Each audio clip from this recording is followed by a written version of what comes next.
Good morning.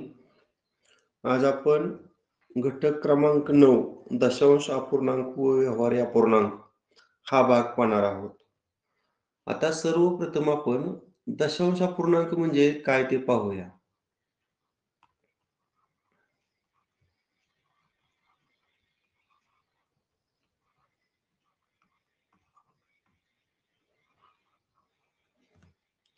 बघा, ज्या अपूर्णांकाच्या छेदामध्ये 10 किंवा 10च्या पटीतील संख्या असतात अशा अपूर्णांकांना आपण दशांश अपूर्णांक असं म्हणतो. आता उदाहरणार्थ बघा, 6/10 हा जो अपूर्णांक आहे याच्या छेदामध्ये 10 आहे. ह्यालाच आपण 6 असं म्हणतो. आणि हेच आपण 0.6 असं पण लिहू शकतो पहा. तुम्ही जर ह्या 6 ची स्थानिक किंमत काढली तर ती 6/10 अशा पद्धतीने असणार आहे. किंवा पहा 73/100 इथं छेदामध्ये 10च्या पटीतील संख्या आहे. म्हणजे 10 10 100 हे 10च्या पटीत आहे. हे आपण 0.73 असं लिहू शकतो पहा. त्यानंतर 317 छेद 1000.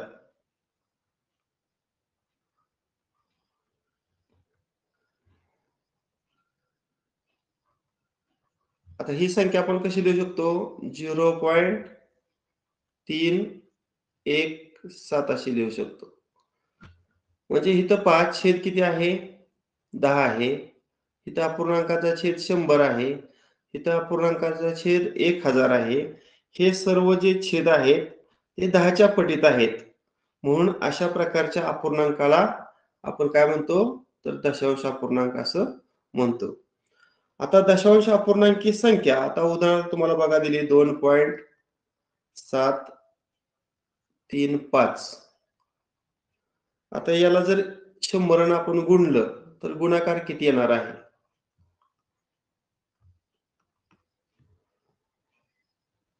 दशांश अपूर्णांक संख्येला जर 100 न गुणलं तर गुणाकारात तेच अंक त्याच क्रमाने येतात. फक्त दशांश चिन्ह एकावर किती शून्य आहेत तेवढी स्थानं उजवीकडे सरकते. आता इथं 100 म्हणजे एकावर 2 शून्य आहेत. म्हणजे 2 दशांश चिन्ह उजवीकडे सरकणार. म्हणजे दशांश चिन्ह इथं जे आहे ती इथे येणार आहे पहा. 3 आणि 5च्या दरम्यान. म्हणजे उत्तर किती येणार? 273.5 येणार. 273.5 येणार. किंवा दुसरं एक उदाहरण बघा घेऊया. 343.7 आता गुणिले 1000 आहे. गुणिले किती आहे? 1000 आहे.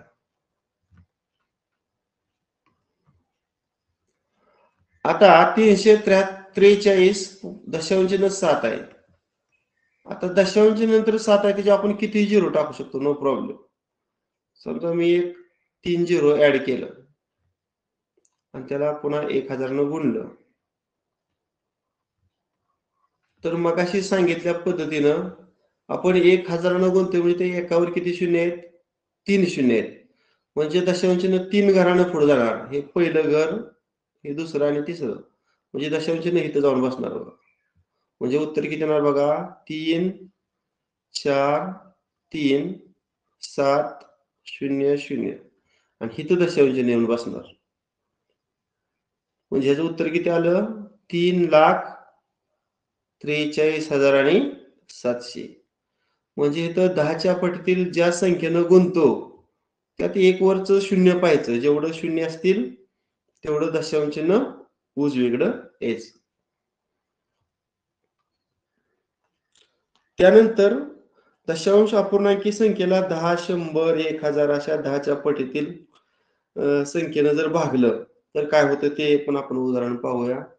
समजा 798 नंतर दशांश चिन्ह आणि 3 आहे आणि याला 1000 न आपण भागणार आहे पहा.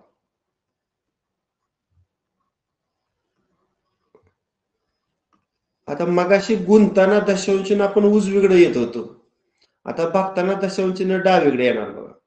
दशांश चिन्ह कुठे ते बघा. जेवढं शून्य असतील तेवढं डावीकडं. आता इथं शून्य किती आहेत? 3. 3 शून्य आहेत म्हणजे हे दशांश चिन्ह 3 घर डावीकडं. हे पहिलं घर, हे दुसरं घर आणि हे तिसरं घर. याच्या अगोदर आपण 0 दिला तरी काय फरक पडत नाही. म्हणजे दशांश चिन्ह कुठे येणार? इथे येणार 7च्या डाव्या साईडला. म्हणजे एकच मिनिट कितीनं आपण बघतोय? हां, 1000नं बरोबर आहे. 1000नं बघतोय म्हणजे 3 घरं डावीकडं. आता दुसरं एक उदाहरण देतो बघा. 5367. आता मला ह्याला 100 भागायचे. ह्याला कशाने भागायचे? 100. आता इथं एकावर किती शून्य आहेत? 2 शून्य आहेत. आता दशांश चिन्ह हेच आहे. म्हणजे 2 घरं डावीकडे येणार. म्हणजे 3 आणि 6च्या मध्ये येणार बघा. 53.67 अशा पद्धतीने. हे काही दशांश अपूर्णांकाचे नियम लक्षात ठेवलं तर दशांश अपूर्णांक आणि व्यवहार्य अपूर्णांक हा घटक तुम्हाला निश्चितच सोपा जाईल. आता दुसरं एक उदाहरण आहे बघा. 0.12 गुणिले 1.3. आता इथं सरळ काय करायचं माहिती आहे का? दशांश अपूर्णांकी संख्यांचा गुणाकार करताना दशांश चिन्ह विचारात घेऊच नका. इथं पूर्णांक संख्या कुठली आहे? जर दशांश चिन्ह जर विचारात नाही घेतलं तर 12. आणि इथलं जर दशांश चिन्ह विचारात नाही घेतलं तर काय येणार? 13. सरळ 12 आणि 13चा गुणाकार करा. 13 दोन्ही 26, चला 2, 13 एके 13 आणि 2 15. 156 येते. मग मी इथे 156 हा त्या पूर्णांकाचा गुणाकार लिहिला. आता मागं आपण कितीही 0 देऊ शकतो बरं का. मागं आपण कितीही 0 देऊ शकतो. आता इथं दशांश नंतर अंक किती आहेत? 2 आहेत. आणि इथं 1 आहे. म्हणजे गुण्य आणि गुणक. इथं गुण्य मध्ये दशांश नंतर 2 अंक आहेत आणि जो गुणक आहे त्याच्यामध्ये दशांश नंतर 1 अंक आहे. आता इथं 2 आणि हे 1 ह्या दोघांची बेरीज केली तर 3 येते. मग आपला जो गुणाकार आहे त्या गुणाकारात दशांश नंतर 3 अंक असलं पाहिजे. म्हणजे उत्तर काय ते 0.156 अशा पद्धतीने. दशांश अपूर्णांकी संख्यांचा भागाकार करताना भाजक पूर्णांकी करून घेण्यासाठी 10च्या जेवढ्या घाताने गुणावे लागते तेवढ्याने भाजक व भाज्य यांना गुणावे व नंतर भागाकार करावा. आता एक उदाहरण घेतो बघा. 2.8 आहे भागिले 0.14 आहे. आता वरचा आहे तो भाज्य आहे आणि खालचा आहे तो भाजक आहे. आता मी काय करतो सरळ खाली जो भाजक आहे तिथं दशांश नंतर अंक किती आहेत मोजा? 2 आहेत. मग वर पण 2 अंक करण्यासाठी आपण 8 0 जर टाकलं तर त्या दशांश अपूर्णांकी संख्येत काही बदल होत नाही. म्हणजे अंशातील आणि छेदातील दशांश नंतरच्या अंकाची संख्या समान करायची. आणि मग वर मी 100 न गुणतो. कारण दशांश नंतर 2 अंक आहेत म्हणजे 100 न गुणतो. आणि अंशातील संख्येला ज्या संख्येनं गुणतो त्याच संख्येनं छेदातील संख्येला पण गुणावं लागतं. मग खाली पण मी 100 न गुणतो. आता 100 न गुणायचं म्हणजे एकावर 2 शून्य आहेत. 2 शून्य आहेत म्हणजे 2 घरं उजवीकडे जर आपण गेलो तर 280 ही पूर्णांक संख्या होईल. तसंच छेदामध्ये 100 म्हणजे एकावर 2 शून्यानं गुणतोय म्हणजे 2 दशांश चिन्ह उजवीकडे म्हणजे 14 येणार. आणि मग हा भागाकार आपल्याला माहिती आहे 14 दुनी 28 आणि 0 ला 0 अशा पद्धतीने तर 20 उत्तर आलेलं आहे. त्याच पद्धतीनं दशांश अपूर्णांकाची बेरीज किंवा वजाबाकी करताना ती एक कशी करायची आपण पाहूया. आता 1.3 आहे अधिक 0.05 आणि अधिक 2.004. आता काय करूया आपण? इथं दशांश नंतर एकच अंक आहे पहा. इथं दशांश नंतर 2 अंक आहेत. आणि इथं मात्र दशांश नंतर 3 अंक आहेत. मग प्रत्येक संख्येमध्ये दशांश नंतर 3 अंक मांडायचं. जास्तीत जास्त 3 आहेत. मग इथं 2 0 ऍड करूया. आता इथं 0.05 आहे. इथं पण एक 0 करूया. आणि इथं ऑलरेडी दशांश नंतर 3 अंक आहेतच. असं केल्यानंतर आपली बेरीज चुकणार नाही. मग आता ह्या तिघांची उभ्या मांडणीनं बेरीज करूया. इथे 4, इथं 5, इथं 3 आणि 2 आणि 1 ची बेरीज केली ना 3. 3.354 अशी आपण बेरीज न चुकता करू शकतो. त्यानंतर अजून एक गोष्ट लक्षात ठेवा, 1.2 आपण दशांश नंतर 2 अंक काय द्या, 2वर 1 झिरो टाकला तरी काही बदल होत नाही. किंवा एखाद्यानं 2 जरी झिरो टाकलं तरी सुद्धा काही फरक पडत नाही. म्हणजे दशांश अपूर्णांकात उजव्या बाजूच्या शेवटच्या अंकापुढे कितीही शून्य लिहिली तरी त्या अपूर्णांकाची किंमत कधीही बदलत नाही. व्यवहारी अपूर्णांकाच्या अंशाला जर छेदानं भागलं तर दशांश अपूर्णांक मिळतो. म्हणजे 6 ला जर आपण 5 न डिवाइड केलं तर माहिती आहे 5 एके 5 दशांश न देऊन आपण 0 लिहू शकतो. एकावर शून्य घेतला तर 10 झालं आणि 5 दुनी 10. म्हणजे व्यवहारी अपूर्णांक आहे त्याच्या अंशाला जर छेदानं भागलं तर आपल्याला काय मिळतो? दशांश अपूर्णांक मिळतो. ठीक आहे. आता आपण प्रत्यक्ष या टाइपची उदाहरणं घेऊया.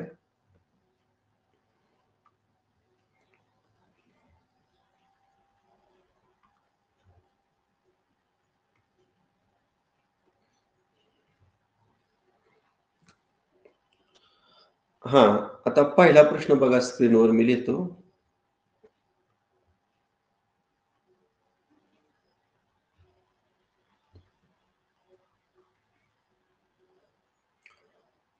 अ, 6.28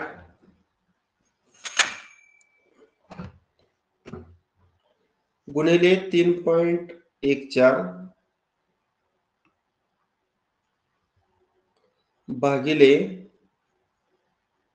9.42 भागिले 3.14 ब्रॅकेट स्क्वेअर डिवायडेड बाय 12.56.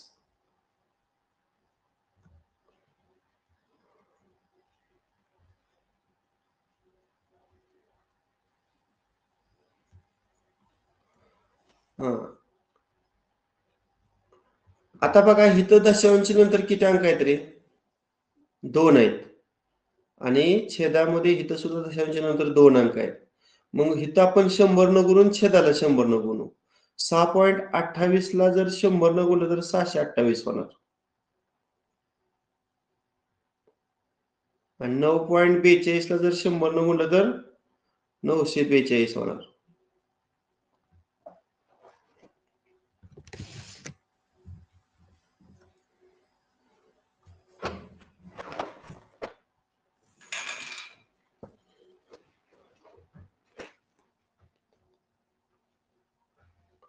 गुणिले आता हे 3.14 मी अंशातला आहे असं लिहितो. आता ह्याला छेद काहीच नाही म्हणजे 1 घेऊया. फक्त हे भागिलेचं गुणाकार करताना गुणाकार व्यस्त होणार. म्हणजे हे 12.56 अंशात जाणार. आणि 3.14 चा वर्ग आहे तो छेदात येणार. आता 2 वेळा गुणाकार आहे म्हणून मी तो 2 वेळा गुणाकार टाइपमध्ये 3.14 लिहितो. आता इथं पण काय करूया लागले सर्व संख्या पूर्णांकात रूपांतरित करूया. म्हणजे 628 छेद 942. आता ह्या 3.14 ला हे 3.14 आपण घालवू शकतो.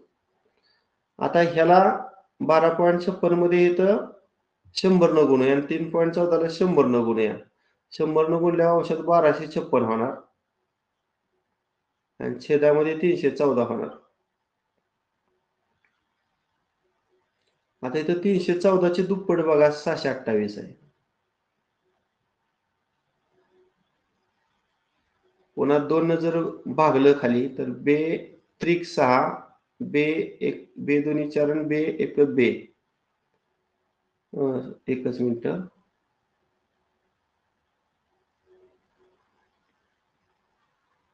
इथे किती येणार बघा बे चौक 8 बे 7 14 आणि बे 1 बे.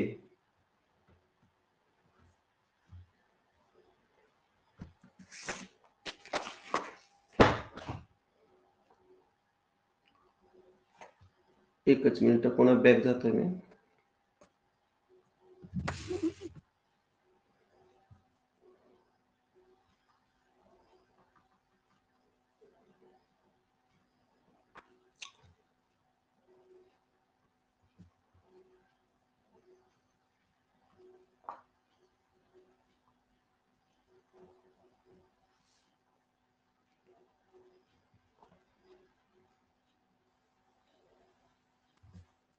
अं, 728/942 आणि 1256/314. आता इथं भाग घालूया. 314 ची दुप्पट किती रे? 628. मग इथं 314 एके 314. 314 ची दुप्पट किती? 628. आता 314 ची तिप्पट किती? 314 गुणिले जर 3 केलं तर 942 येणार. आणि 314 ची जर चौपट केली तर ती 1200 किती येणार? 56. मग अंशाचा गुणाकार करा.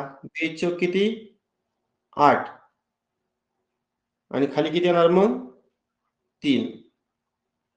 बघा 8/3 पर्याय आहे का? पर्याय क्रमांक 4 आहे. पर्याय क्रमांक 4. आता दुसरं उदाहरण पहा. 169 गुणिले 64 हा गुणाकार तुम्हाला दिलेला आहे 10,816. 10,816. तर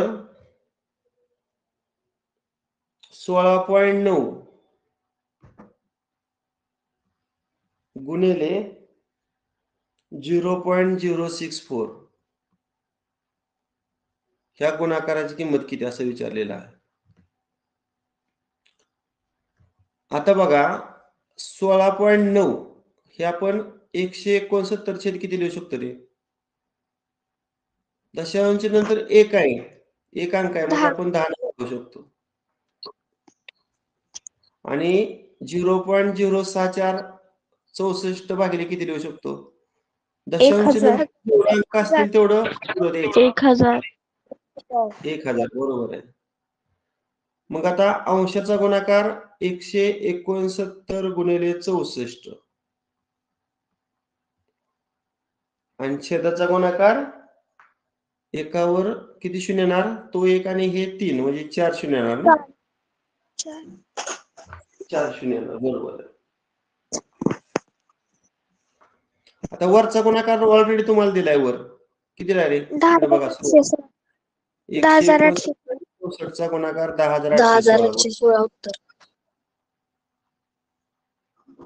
आता छेदामध्ये एकावर किती शून्याने भागले? 4. मग 4 घरं दशांशाने डावीकडे येईल. 1 2 3 4 म्हणजे उत्तर इथे येणार. दशांशाने इथे येणार. म्हणजे दशांशाने काय ना 1.0816 म्हणजे याचं उत्तर पर्याय क्रमांक 1 आहे. पर्याय क्रमांक 1. त्यानंतर प्रश्न तिसरा. 19.2 भागिले 0.0016 हा भागाकार किती? आता 19.2 आपण अंशामध्ये लिहूया आणि 0.0016 हे छेदामध्ये लिहितो. भागाकार करत असताना दशांश चिन्हानंतर जेवढा अंक अंशामध्ये आहे तेवढं छेदामध्ये असावे. तर छेदामध्ये किती आहे तर दशांश नंतर अंक 6.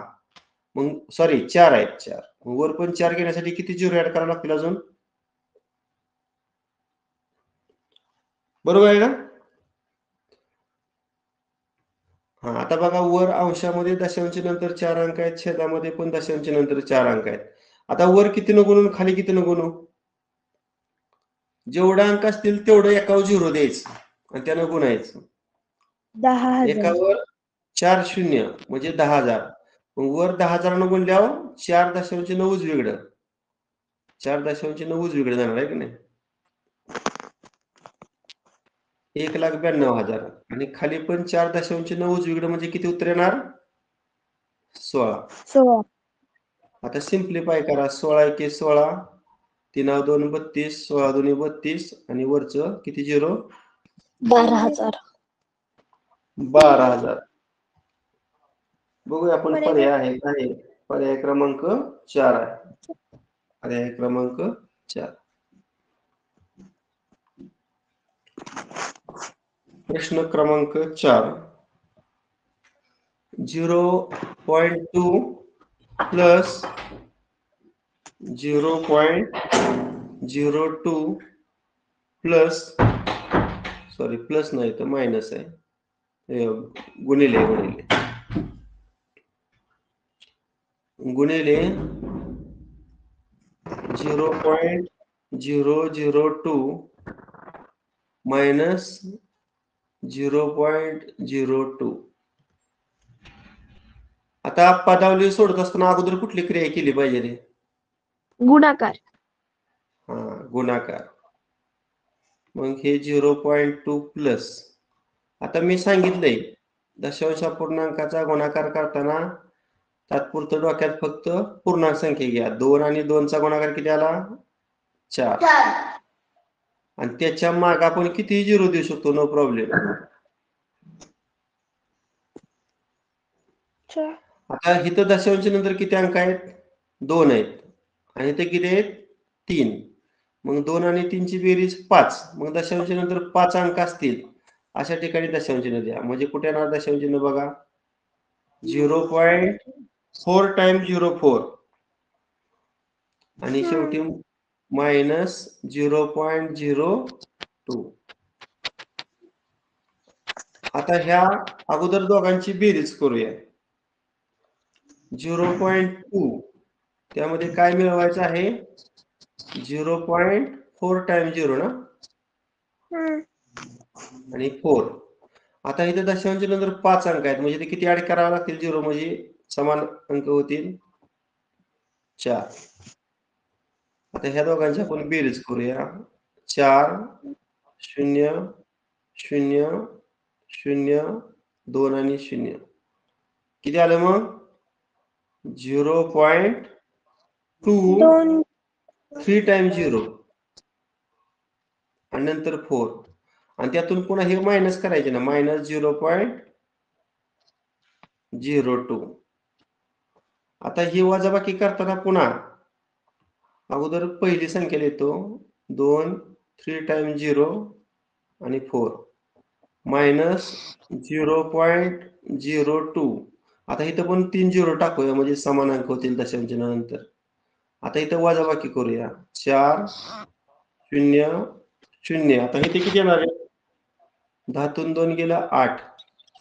इथे 1 ना, इथे 1 आणि इथं 0. किती आली वजाबाकी?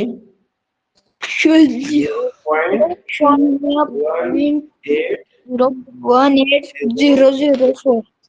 हो. बघूया पर्याय आहे का? आहे. पर्याय क्रमांक 3 आहे. हा. त्यानंतर पुढचा प्रश्न आहे 5वा. 0.07 कोमा 0.007 कोमा 0.3 टाइम्स 0 0.7 आहे आणि शेवटी 0.3 टाइम्स 0.7. यापैकी सर्वात मोठा पूर्णांक कोणता? यापैकी सर्वात मोठा अपूर्णांक कोणता? कोणता वाटतो मोठा अपूर्णांक? 0.7. अगदी बरोबर. 0.7. लक्षात ठेवा, दशांश चिन्हाच्या उजवीकडे जाताना त्या अंकाची स्थानिक किंमत कमी कमी होत जाते. आता हे 7 ची किंमत थोडी जास्त असणार आहे, कारण हे दशांश नंतरचा उजवीकडचा पहिला अंक आहे, हा दशांश नंतर दुसरा अंक आहे, हा तिसरा आहे आणि हा तर चौथा अंक आहे. म्हणजे दशांशनाच्या उजवीकडचा जो लगतचा अंक आहे त्याची किंमत बाकीच्या पेक्षा काय असणार आहे, मोठी असणार आहे. म्हणून याचं उत्तर पर्याय क्रमांक 3 आहे.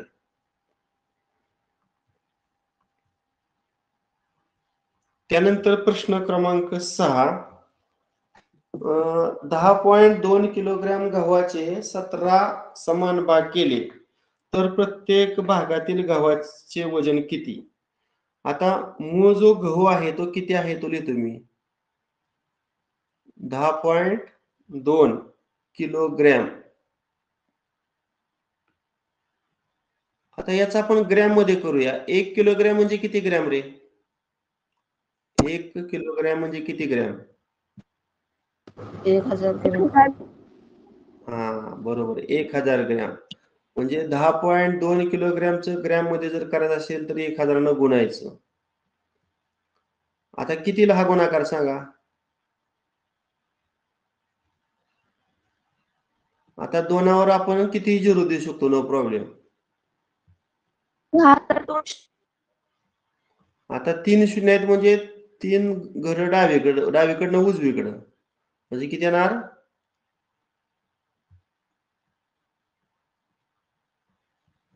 10,200 ग्रॅम. 10,200 ग्रॅम. हा, आता 10,200 ग्रॅम वजनाचे 17 समान भाग करायचे. किती? 17. 17 म्हणजे 10,200 ला 17 ने काय करावं लागणार सांगा? भागायचं. अगदी बरोबर, भागावं लागणार. मग बघा भागाकार किती येणार? 17 102 ना, आणि वरचं 2 झिरो तसंच राहणार. 600 बरोबर. म्हणजे प्रत्येक भागातील गव्हाचं वजन किती आलं? 600 ग्रॅम. म्हणजे पर्याय क्रमांक 3 आहे. त्यानंतर प्रश्न क्रमांक 7,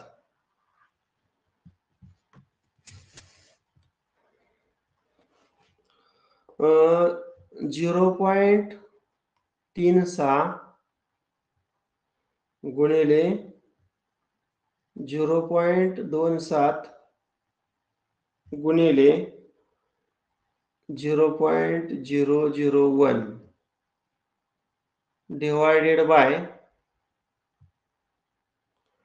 0.06 गुणिले 0.03 गुणिले 0.1.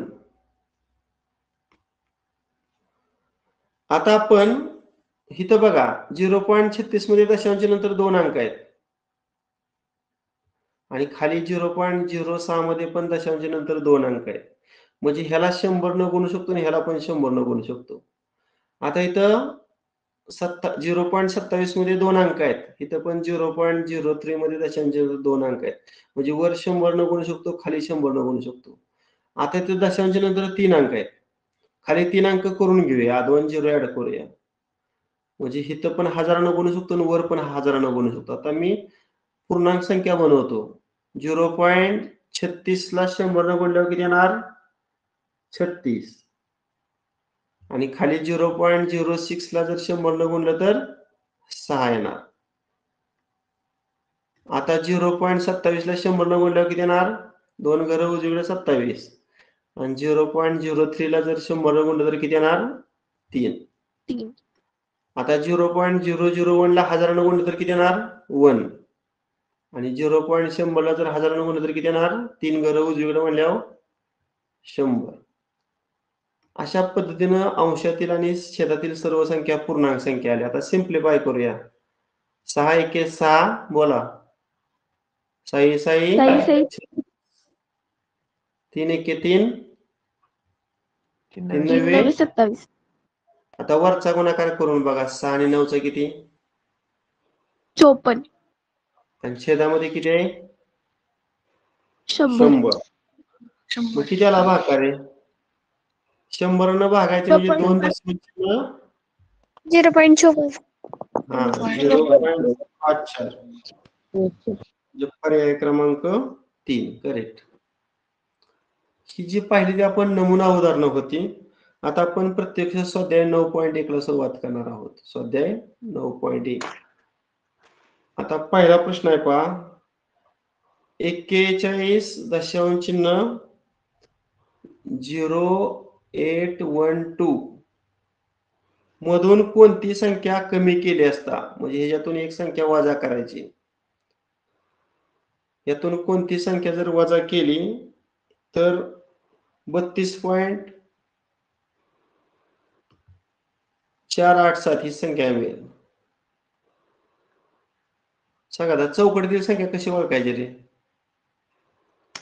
एक साधं उदाहरण घ्या. 8तून किती वजा केल्यानंतर 5 येणार? चौकटीतील संख्या काढण्यासाठी आपण 3 कसं काढलं? त्या 8 मधून 5 काय केलं? वजा केलं. म्हणजे पहिल्या संख्येतून जे उत्तर आहे ते वजा करायचं ना.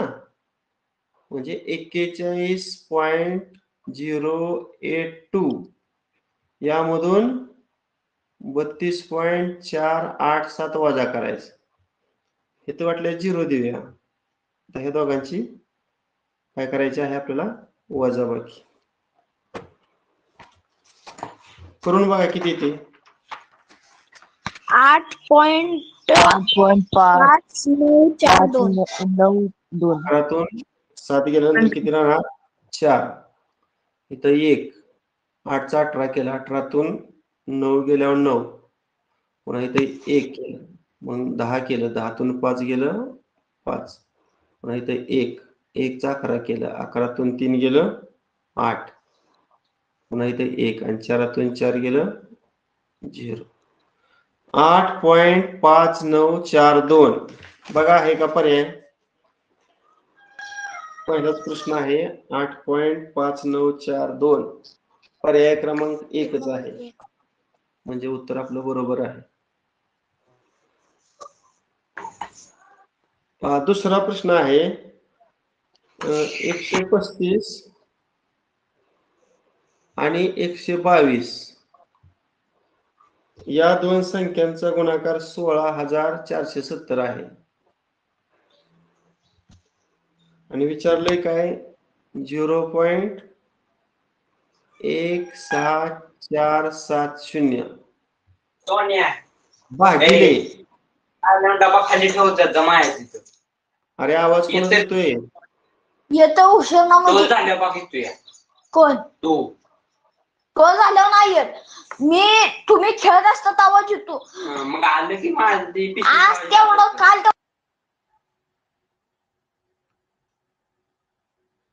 हा आता बघा अंशामध्ये दशांश नंतर 5 अंक आहेत. मग छेदामध्ये पण दशांश नंतर 5 अंक येण्यासाठी अजून 2 झिरो मी ऍड करतो. हा आता पहा. आता वर 5 घर उजवीकडे सरकूया. म्हणजे 16,470 होणार. आणि छेदामध्ये सुद्धा 5 घर उजवीकडे जर आपण गेलो तर 12,200 होणार. आता इथं अंशामध्ये बघा 135 आणि 122 चा गुणाकार 16,470 दिलेला आहे. आता मी काय करतोय पहा 135 तसंच डावीकडे ठेवलं. उजवीकडचं 16,470 तसंच लिहिलं. फक्त हे 122 जे गुणिले आहे तिकडे आल्यावर काय होणार? भागिले होणार. म्हणजे 16,470 आणि 122 चा जो भागाकार आहे तो 135 येणार. मग इथं पण तो भागाकार आहे बघा इथं 16,470 भागिले 122 किंवा असं करून तुम्हाला दाखवतो 16,470 भागिले आता 122 ची पुढे आपण काय करू शकतो? 122 गुणिले 100 करू शकतो. आता हा जो भागाकार आहे तो 135 दिलाय. आणि छेदामध्ये किती राहिलं मग? 100 राहिलं. आणि हा जर भागाकार केला तर 2 घर डावीकडे म्हणजे 1.35 येणार. बघा पर्याय क्रमांक 1 मध्ये आपल्याला हे उत्तर पाहायला मिळते. त्यानंतर प्रश्न क्रमांक 3. 15 वर किती झिरो आहेत मोजा एकूण. 1 2 3 4 5 झिरो आहेत. 5 1 2 3 4 5 एकक दशक शतक हजार दशलक्ष दशलक्ष 15 लक्ष थोडक्यात झालं. मग 15 लाखाला कशाने भागले बघा. 0 पॉइंट 1 2 3 4 5 झिरो आणि 3 आहे. 1 2 3 4 5 5 झिरो आणि 3 आहे. आता याची किंमत m आहे आणि आपल्याला m ची किंमत या ठिकाणी विचारलेली आहे. आता हे सोडवत असताना खाली दशांश नंतर अंक मोजा किती आहेत. 1 2 3 4 5 6 अंक आहेत. म्हणजे 6 अंक म्हणजे एकावर 6 झिरो दिलं समजा. कोणती संख्या बनते बघा. एकावर 6 झिरो दिल्यानंतर एकक दशक शतक हजार दशलक्ष दशक म्हणजे वर पण 10 लाखानं गुणूया आणि खाली पण 10 लाखानं गुणूया. मग मूळचं 5 शून्य आहेत बघा. हे मूळचं 5 शून्य आहेत. त्याच्यावर पुन्हा 6 शून्य ऍड करावं लागतील. 1 2 3 4 5 6 10 लाखानं गुणल्यानंतर एवढी मोठी संख्या बनते आणि खाली 10 लाखानं गुणल्यावर 3 राहणार. आता हा गुणाकार करा. 3 5 15. मग 5 वर किती शून्य आलं. 11 शून्य आलं. 11 शून्य म्हणजे 10चा 11वा घातांक असे येणार. मग बघा 5 गुणिले 10चा 11वा हा पर्याय आहे का. आहे. पर्याय क्रमांक किती आहे. 3 आहे.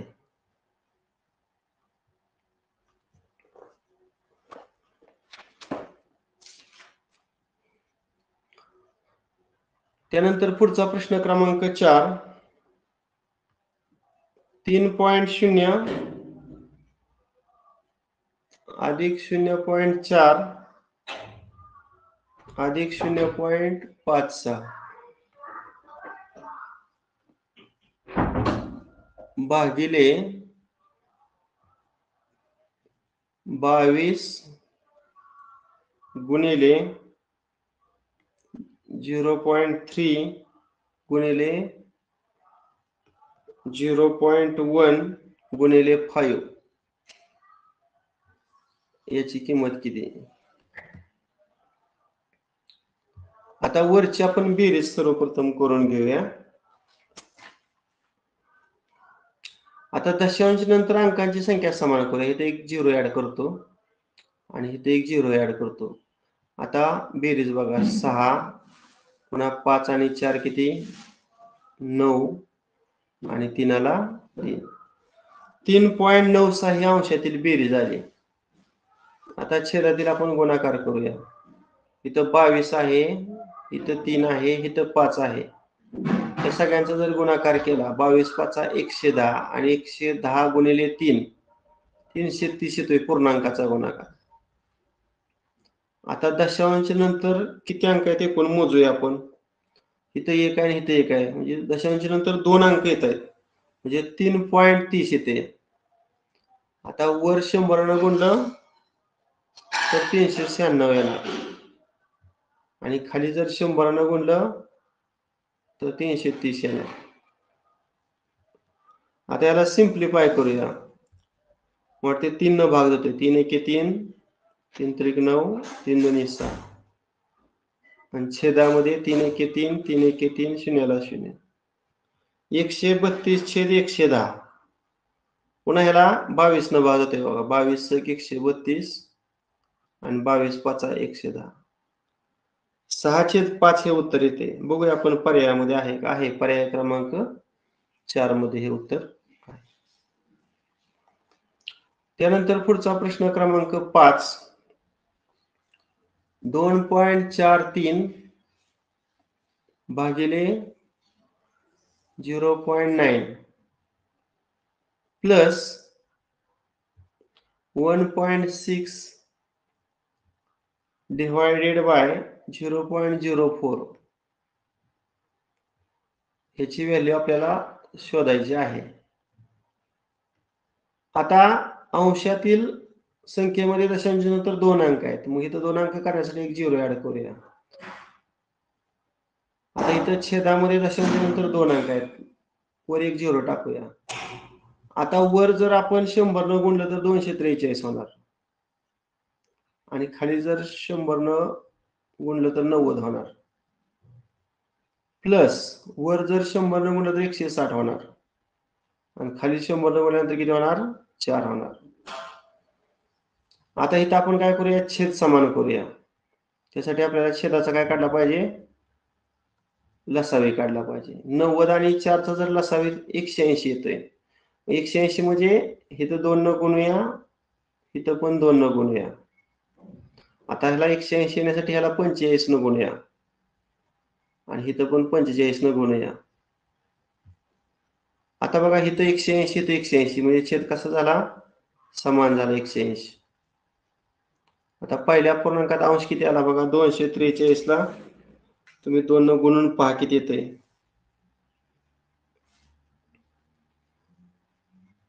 बे त्रिक 6, बे चौक 8 आणि बे एक बे 200 नाही एकच मिनिट 486 येते. 486 आणि 160 ला 45 न जर गुणलं तर तो गुणाकार येतोय 7200. आता अंशातील संख्यांची बेरीज करूया. 6 ला 6, 8 ला 8. आता 2 आणि 4 ची 6 आणि 7 ला 6. 7686 आणि छेदामध्ये किती आहे? 180 आहे. आता इथं सिम्प्लिफाय करूया. मला वाटतं 18 न भाग जात असेल. 8 × 10 180. 8 × चौक 72.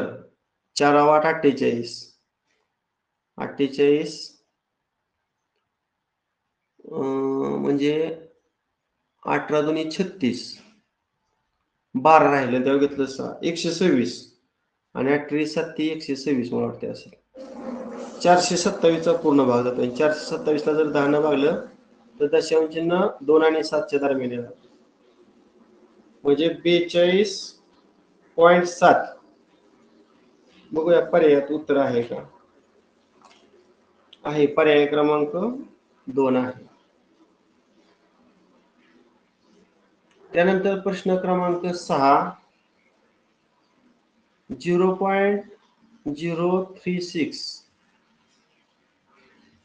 divided by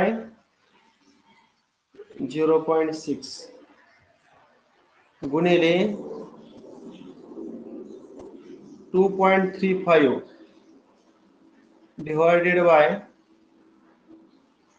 0.05 गुणिले 1 divided by 6 याची किंमत तुम्हाला विचारलेली आहे. आता काय करूया आपण? इथं पहिल्या पूर्णांकाच्या छेदामध्ये दशांशानंतर अजून 2 0 ऍड करूया. आता बघा अंशाला 1000 न गुणलं तर 36 होणार आणि छेदाला 1000 न भागल्यानंतर 600 होणार. म्हणजे 36 भागिले 600 होणार. इथं 2.35 ला 100 न गुणल्यानंतर 235 होणार. आणि छेदाला जर 100 न गुणलं तर 5च होणार. आणि गुणिले 1/6. आता इथं सिम्प्लिफाय करणं आपल्याला गरजेचं आहे. इथं 6 एके 6, 6 6 36, पुन्हा 6 एके 6, 6 एके 6 आणि हे वरचं 2 0. पुन्हा इथं 5 न भागूया. 5 चौक 20, 5 7 35. म्हणजे 47 हे 100 आलं पहा. आता 100 न भागायचं म्हणजे 2 घरं डावीकडं म्हणजे 0.47 येणार. 0.47 आणि हाच पर्याय क्रमांक 3 आहे उत्तर पहा. इथं पाढं तुमचं पाठ असणं फार गरजेचं आहे. संक्षिप्त रूप द्यायचं म्हटलं की पाढं पाठ असायला पाहिजे. आता आपण स्वाध्याय 9.2 चालू करूया. स्वाध्याय 9.2.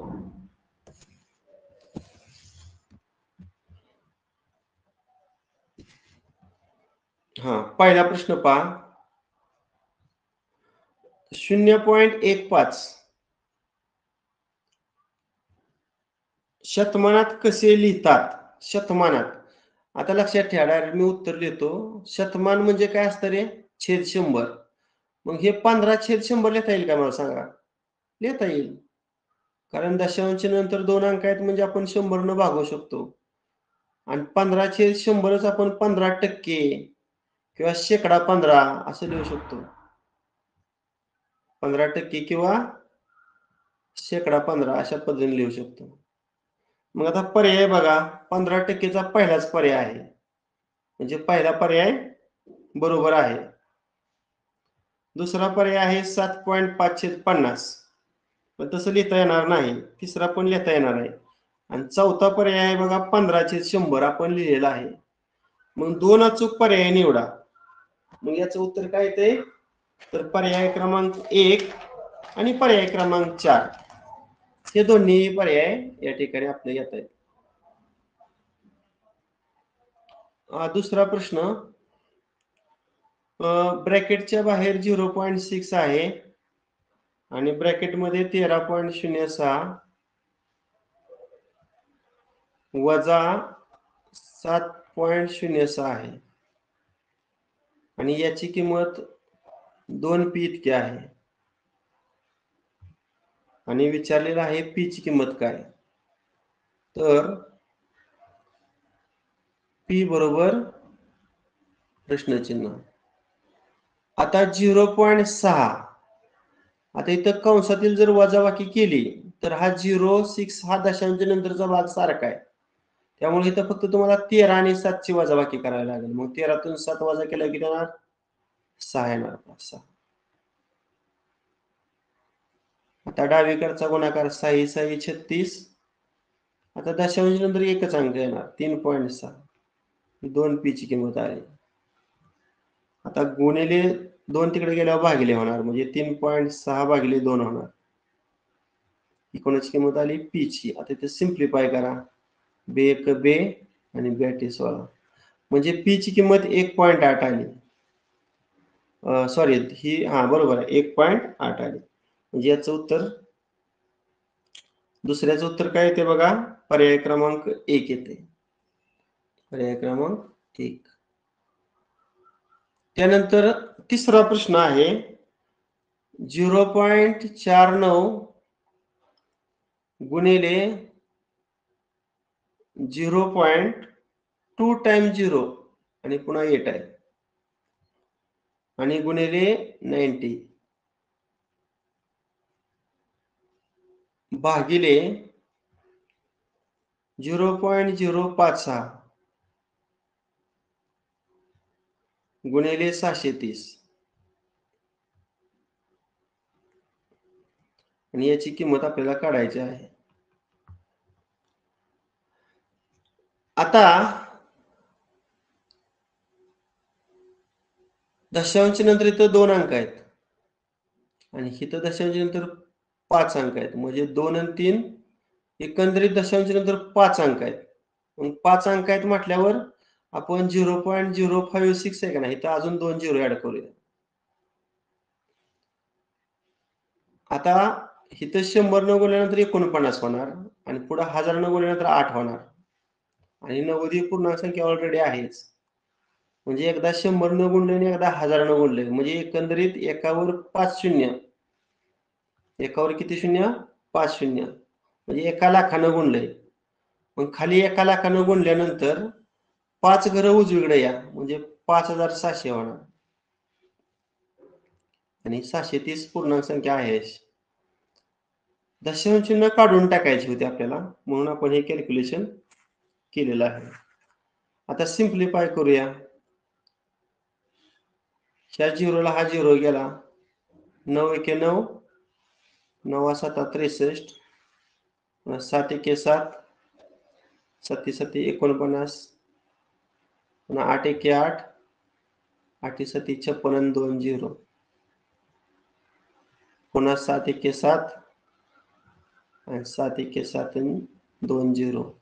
म्हणजे राहिलं काय, अंशामध्ये 1 आणि छेदामध्ये 100 राहिलं. आता ह्याचं जर उत्तर तुम्ही काढायचं म्हणलं तर 0 0 1 असं दिलं तरी काय फरक पडत नाही आणि भागिले 100. आता 100 न भागते म्हणजे एकावर 2 शून्य आहेत, म्हणजे 2 घरं डावीकडं, म्हणजे 0.01. 0.01 म्हणजे पर्याय क्रमांक 1. त्यानंतर प्रश्न 4था, 3 गुणिले 0.5 भागिले 0.005 याची किंमत m आहे आणि m ची किंमत आपल्याला विचारलेली आहे, म्हणजे सोडवायचं आहे. आता पहिल्यांदा ह्या दोन संख्यांचा गुणाकार करूया. पूर्णांक संख्या विचारात घ्या. 3 5 15. दशांश नंतर एकच अंक आहे, म्हणजे 1.5 आला भागाकार. आणि भागिले म्हणजे दुसरी संख्या आपण भाजक छेदामध्ये लिहूया 0.005. आता हा भागाकार केल्यावरती m ची किंमत निघाली. तर दशांश नंतर खाली 3 अंक आहेत. वर 3 अंक करण्यासाठी 2 0 ऍड करूया. आता वर हजारानं गुणल्यानंतर 1500 होणार आणि खाली हजारानं गुणल्यावर किती होणार, 5 होणार. आता इथे सिम्प्लिफाय करा. 5 त्रिक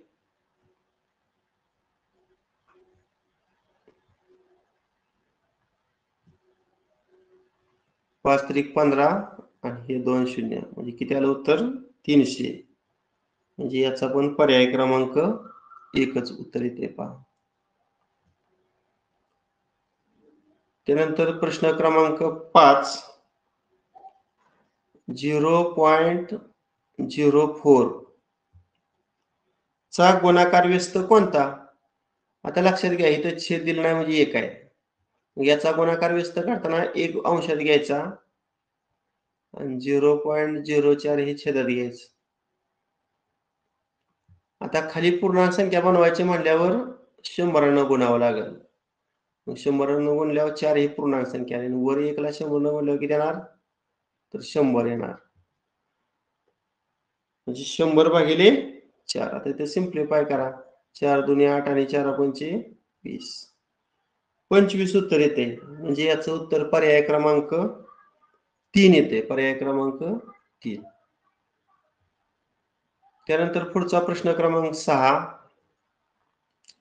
0.003 गुणिले 0.03 गुणिले 0.3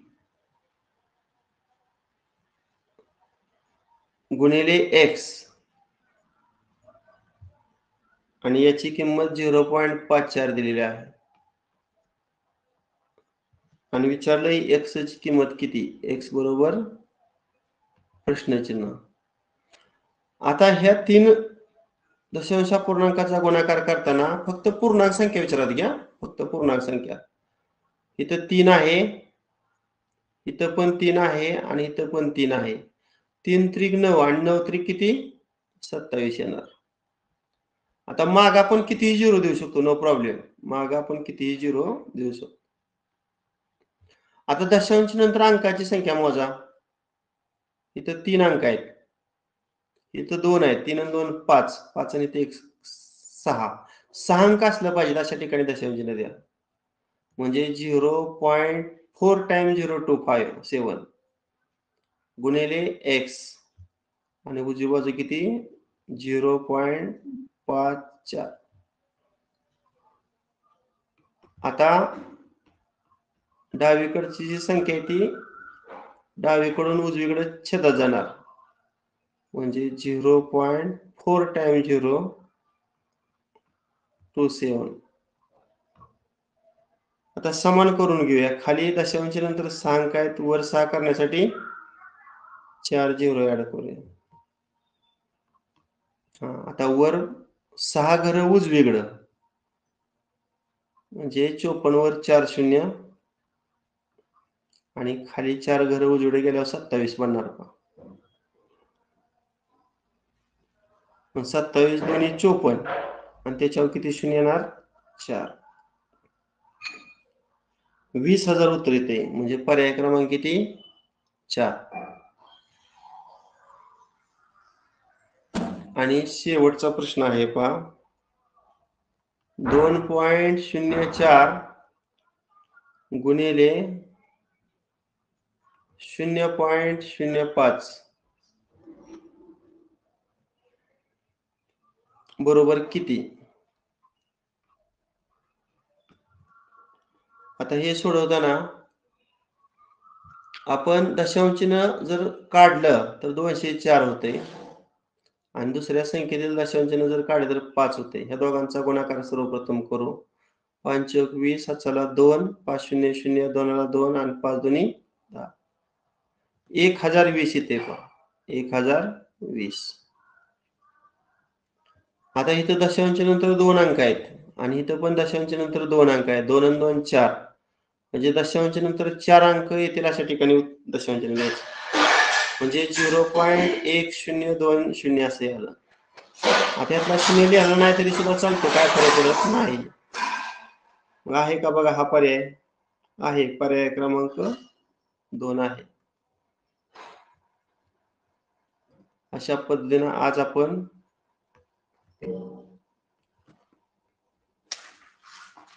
दशांश अपूर्णांक व व्यावहारिक अपूर्णांक याची थोडी बेसिक माहिती पाहिली आणि त्या बेसिक माहितीवर आधारित स्वाध्याय 9.1 आणि स्वाध्याय 9.2 सोडवला.